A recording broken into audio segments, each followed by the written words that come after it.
ગુજરાતના એમએલએ હાર્દિક પટેલને લઈ મહત્વપૂર્ણ સમાચાર સામે આવી રહ્યા છે। 2015 આંદોલનકારીઓને લઈ પણ એક મહત્વપૂર્ણ સમાચાર સામે આવી રહ્યા છે।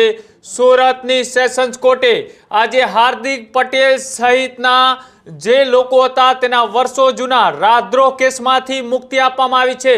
રાજદ્રોહ કેસમાંથી હાર્દિક પટેલ સહિત તમામની આજે મુક્તિ થઈ છે।